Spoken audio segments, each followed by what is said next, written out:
ಮೂಡಬಿದ್ರಿಯ ಆಳ್ವ ಶಿಕ್ಷಣ ಪ್ರತಿಷ್ಠಾನದ ವತಿಯಿಂದ ಡಿಸೆಂಬರ್ 21ರಿಂದ 27ರವರೆಗೆ ನಡೆಯುವ ಸ್ಕೌಟ್ಸ್ ಮತ್ತು ಗೈಡ್ಸ್ನ ಅಂತಾರಾಷ್ಟ್ರೀಯ ಸಾಂಸ್ಕೃತಿಕ ಜಾಂಬೂರಿ ಉತ್ಸವಕ್ಕೆ ಪೂರ್ವಭಾವಿಯಾಗಿ ಬಂಟ್ವಾಳ ತಾಲೂಕಿನ ಬಿಸಿ ರೋಡಿನಿಂದ ಹಸಿರು ಹೊರೆಕಾಣಿಕೆ ಭಾನುವಾರ ಹೊರಟಿದ್ದು ಅದನ್ನು ಜಾಂಬೂರಿ ಉತ್ಸವ ನಡೆಯುವ ಮೂಡಬಿದ್ರಿಯಲ್ಲಿ ಸ್ವಾಗತಿಸಲಾಯಿತು.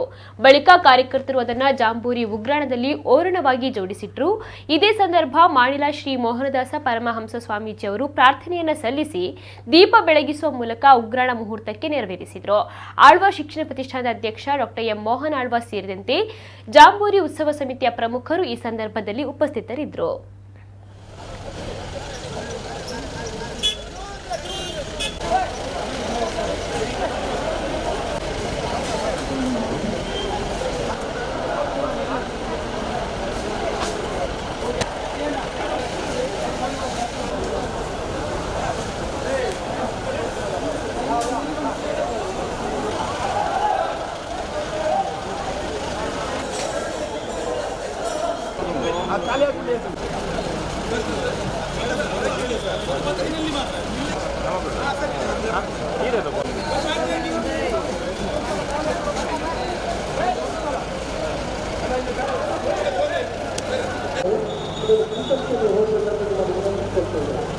ವಸ್ತುಗಳು ಕಾಲದ ಕೂಡಲೇ ನಿಮ್ಮ ವಾಹನಗಳ ಮೇಲೆ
Seven.